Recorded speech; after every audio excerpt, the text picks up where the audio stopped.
Olá, meus amados irmãos em Jesus, um bom dia para todos nós, uma excelente terça-feira, meus irmãos. É com muito bom coração que nós estamos aqui reunidos para mais uma reflexão do nosso Evangelho diário. Este momento que nós abrimos uma passagem do Evangelho segundo o Espiritismo e a partir dela nós elevamos o coração até Jesus em busca de uma reflexão, de uma palavra de esperança, de alguns minutos de consolação para o nosso coração. Então sejam todos muito bem-vindos e que hoje as nossas palavras aqui compartilhadas possam ser abençoadas por Jesus. Bom, meus irmãos, no ano de 2021, e eu digo que isso tem pouco tempo, porque quando se faz uma pesquisa, é muitos anos, às vezes, e é um longo tempo que se leva para realizá-la. Então, tem pouco tempo isso, por isso que eu vou dizer nesse sentido. No ano de 2021, há pouco tempo atrás, foi nos afirmado através de uma pesquisa que constatou-se que cerca de 57 milhões de brasileiros estavam envolvidos no voluntariado ativo. Ou seja, foi constatado que 57 milhões de brasileiros estavam vivendo o voluntariado. Por outras palavras, a caridade, o auxílio, o amparo ao próximo, o socorro, seja em qual esfera for, havia 57 milhões de pessoas ajudando uns aos outros. Não é uma, não é duas, não é apenas um grupo. São 57 milhões de pessoas que já despertaram para a caridade, o auxílio ao próximo, o socorro àquele que necessita mais do que nós. E isso, meus irmãos, é algo muito bonito de ser compartilhado, essa notícia. Pensa, é 57 milhões, é muita, mas muita alma que já despertou para viver o bem, para ajudar o próximo. Mas vejamos que são milhões de brasileiros que estão nesse movimento de viver a caridade. Isso os que foram contabilizados, fora os que não foram contabilizados, mas que vivem a caridade. Essas são 57 milhões. E quantas notícias nos chega sobre o bem que está sendo feito, sobre as mudanças que já estão ocorrendo em auxílio ao próximo, sobre as ações de caridade que são realizadas. Quase nenhuma notícia é nos relatada sobre a forma como já vem se transformando o coração do homem. Quase nenhuma notícia é nos relatada sobre o bem que está sendo feito, sobre o auxílio que estão concedendo, sobre novas ações no campo do bem, da caridade, sobre novos projetos que auxiliam tantas e tantas pessoas. Pouco é nos noticiado sobre isso, de frente para um número que são 57 milhões de pessoas envolvidas no amparo ao próximo. Não é verdade? Se compararmos 57 milhões para quase nada de notícia sobre esse bem que é feito, é muito pouco. Será que é porque talvez é muito mais noticiado para nós o foco nas questões ruins e maus e más do que o foco no bem que está sendo feito? Será que é muito mais noticiado para nós as coisas que dão errado, as coisas que foram feitas no caminho errado, do que o bem que está sendo feito? E a impressão que fica para a gente é que só acontece coisa ruim no Brasil, ou no mundo, ou no nosso planeta. A impressão que fica é que só acontece coisa ruim, mesmo tendo 57 milhões de pessoas em movimento no caminho do bem, só no Brasil. Porque pouco é nos noticiado. Ou será que pouco procuramos sobre isso? Meus irmãos, na semana passada, chegou para nós também aqui no Brasil a notícia que muitos irmãos nossos na Turquia enfrentaram um momento muito difícil em suas vidas, através de um terremoto que aconteceu. Isso foi noticiado em todos os lugares. Um momento de dor de muitos irmãos enfrentado na semana passada. E diante dessa notícia, quando eu estava vendo as imagens, as reportagens, sabe no que eu foquei, meus irmãos? Em quantas pessoas era possível a gente notar que estavam ajudando aos outros. Quantas famílias foram para lá para ajudar as equipes de resgate?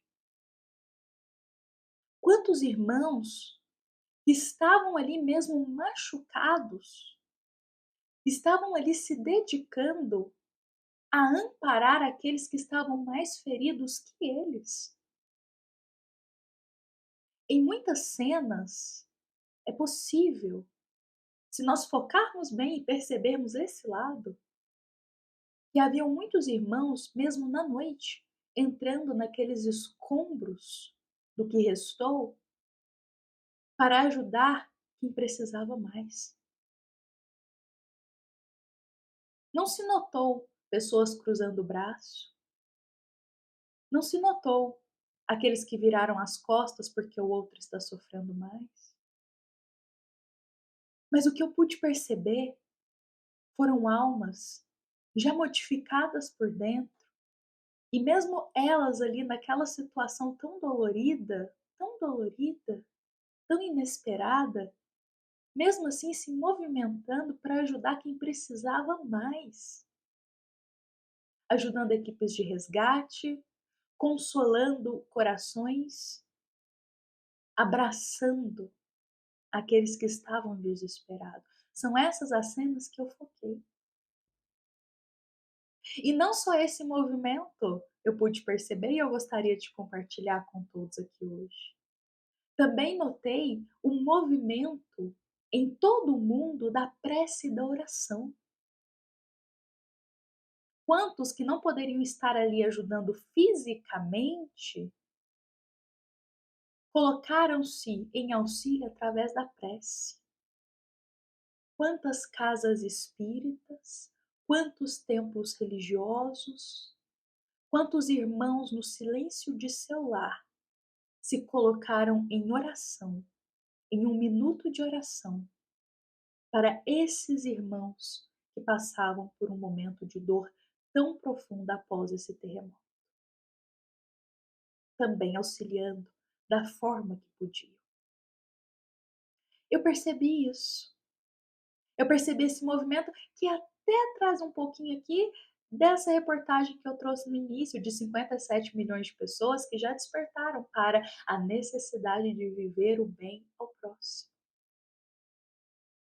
É claro, poderíamos ter outro foco aqui diante dessa notícia tão triste do terremoto.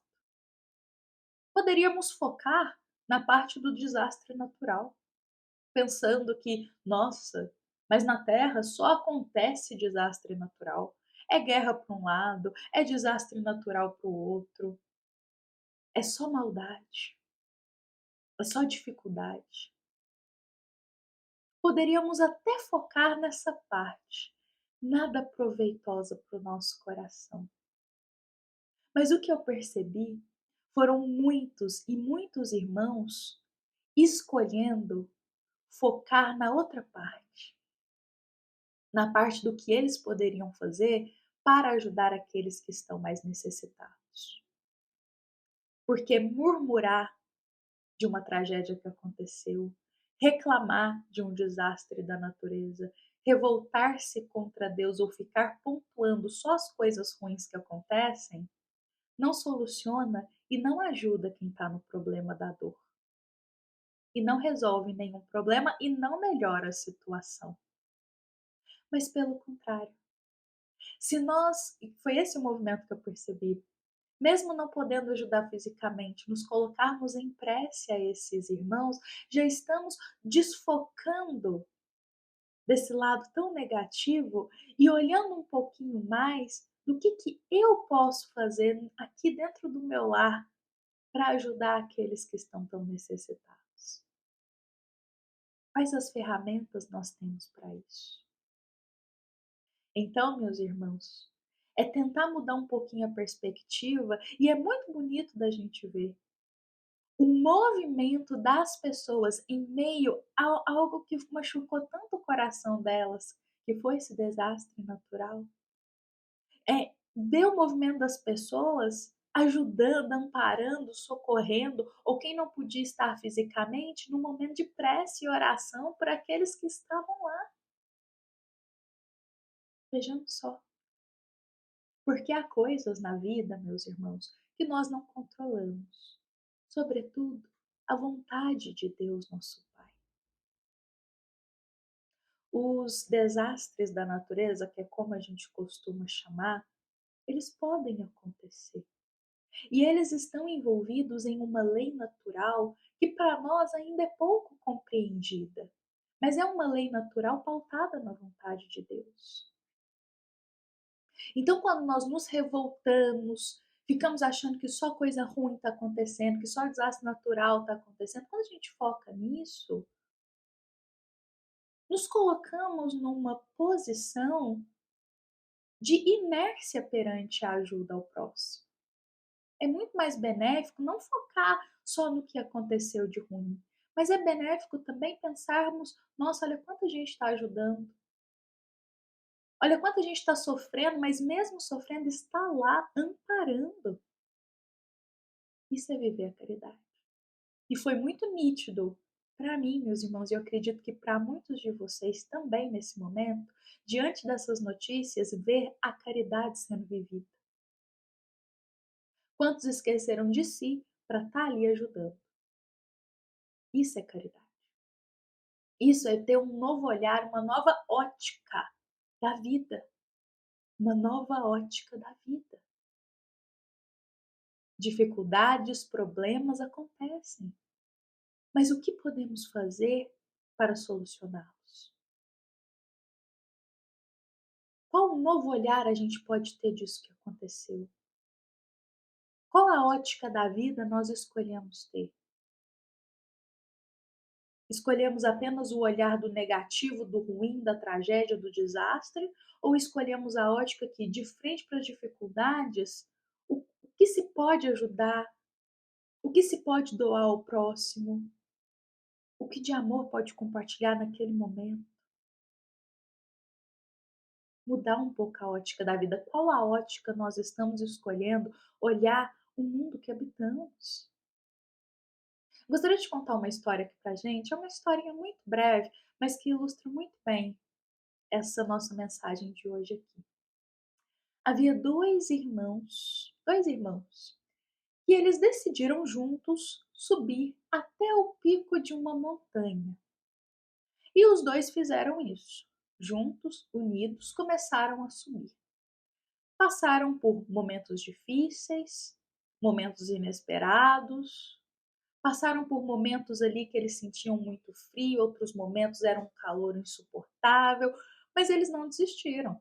Continuaram subindo e subindo e subindo porque eles queriam muito, mas muito chegar até o topo daquela montanha. E assim, um foi ajudando o outro e eles foram subindo. Quando foi chegando ali na reta final do topo da montanha, começou a garoar, uma chuvinha fina, fina. E nessa garoa, o chão começou a formar uma espécie de lama. O irmão mais novo, de frente para essa situação, ficou olhando só para o chão. Continuou ali na reta final, mas ele olhava só para o chão. O irmão mais velho, percebendo isso, perguntou para ele: Meu irmão, aconteceu alguma coisa? Por que você está olhando só para o chão? O que tem aí? E o irmão mais novo logo responde de forma muito ranzinza: Ah, meu irmão, olha só, olha a lama que grudou aqui na minha bota. Olha que desastre isso que aconteceu. Como que eu vou conseguir chegar até o topo da montanha? Olha só agora, minhas botas estão extremamente sujas. Mas que coisa horrível, que coisa mais tenebrosa que aconteceu comigo. Eu não estou conformado com isso. Essa lama grudada na minha bota. E aí o irmão mais velho, ele vira-se para o mais novo e ele diz: Meu amado irmão, olha só, passamos por tantas coisas para chegar até essa reta final dessa montanha. Enfrentamos tantos percalços, tantas coisas inesperadas, mas nos unimos e continuamos. E agora que a gente está aqui, na etapa final, o seu foco está na lama que está grudada na sua bota? Meu irmão. E nesse momento o irmão mais velho vai devagarzinho com a mão, coloca ela no queixo do irmão mais novo e ergue o rosto dele para cima. E ele diz: Meu irmão, levanta a tua face, olha para cima, veja esse pôr do sol lindíssimo que estamos contemplando. Veja como o céu está num tom de alaranjado lindo e como as nuvens parecem deslizar sobre esse céu. Olha os raios de sol que podem nos aquecer. Ouça os pássaros que cantam numa perfeita sinfonia. Meu irmão, olha esse cenário. Estamos de frente para ele. Parece uma perfeita pintura de Deus, nosso Pai. E diante para isso, você prefere continuar olhando para a sujeira, para a lama que está na sua bota, ao invés de erguer o olhar e perceber as belezas que estão no horizonte? Meus amados irmãos, é uma história simplesinha, é uma história singela, mas para dizer para a gente, nós já passamos por tantas coisas em nossa vida, tantas dificuldades, e que muitas vezes nós estamos como esses irmãos, quase chegando, estamos quase lá no topo da montanha, conquistando aquilo que a gente desejava, aquilo que a gente tanto almejava. Só que quando a gente vai chegando perto daquilo, continuamos focando nas coisas ruins que têm acontecido, seja na nossa vida, seja o que seja noticiado. Focando, olhando com um olhar ruim para essas coisas. Porque a questão não é o que acontece exteriormente, porque isso a gente não tem controle, mas é a forma como a gente interpreta e olha essas coisas que acontecem. O irmão mais velho pouco estava se importando para a lama que estava na bota dele. Ele estava focando em outras coisas. Enquanto o irmão mais novo estava focando naquela coisinha tão pequena, perto daquele cenário belíssimo que estava lá no horizonte para eles. E às vezes agimos assim. Ao invés de contemplarmos um olhar mais benéfico, mais caridoso, um olhar mais tranquilo, um olhar mais agradecido de muitas coisas, focamos nas coisas ruins. Talvez por isso, o que mais é nos noticiado é um olhar ruim do que acontece, e não tantas coisas boas que têm sido feitas. É o lado ruim do que tem acontecido, e não um lado bom de tantas coisas, tantas pessoas fazendo bem. Talvez por isso a gente olhe para uma notícia que é triste, essa notícia do que acontece com nossos irmãos, que aconteceu com os nossos irmãos lá na Turquia, e a gente foque, nossa, mas só desastre natural, mas só guerra, mas só coisa ruim. Às vezes a gente foque nisso e esqueça de olhar quantos estão ali vivendo a caridade em resgate, em ajuda, em amparo, quantos estão orando por eles nesse momento. Como eu disse, não é o que acontece exteriormente, porque isso não temos controle, mas é a ótica da vida, é o ponto de vista que a gente tem sobre isso que acontece. E a pergunta que fica para nós hoje, meus irmãos, é: qual a ótica da vida estamos tendo? Estamos nutrindo uma ótica negativa, pessimista, uma ótica tão escura da vida? Ou estamos olhando por uma ótica mais de esperança, mas uma ótica realista, mais de esperança, uma ótica do que nós podemos fazer para ajudar, uma ótica do bem, uma ótica alinhada com a visão que Jesus tem sobre a Terra? Essa é a pergunta que fica para nós. Bom, meus amados irmãos, eu vou convidar a todos para a gente encerrar o nosso evangelho dessa terça-feira, convidando para que a ótica que a gente possa ter a partir de hoje seja uma ótica um pouquinho mais caridosa, positiva e de amor para a vida. Porque estarmos aqui reencarnados é um presente diário que a gente tem de Deus. E escolher ficar focando nas pequenas pedrinhas, nas pequenas coisas ruins que acontecem, é esquecer tantas coisas boas que podem acontecer também. Bom, meus irmãos, essa nossa mensagem ela foi inspirada pela passagem do capítulo 2 do Evangelho segundo o Espiritismo, item 5, uma passagem intitulada Como Ponto de Vista. Convido a todos para lerem também essa passagem, a qual agrega tanto para o nosso coração. Meus irmãos, essa nossa mensagem, ela também é uma mensagem da nossa amada Casa Espírita Luiz Gonzaga, da Cidade de Luminárias, para todos nós que aqui estamos presentes. Fiquemos em paz, fiquemos com Jesus. E em todas as situações da vida, o que a gente não puder ajudar fisicamente, que possamos amparar e ter uma visão de mais caridade através da prece, para aqueles irmãos que tanto necessitam. Que assim seja.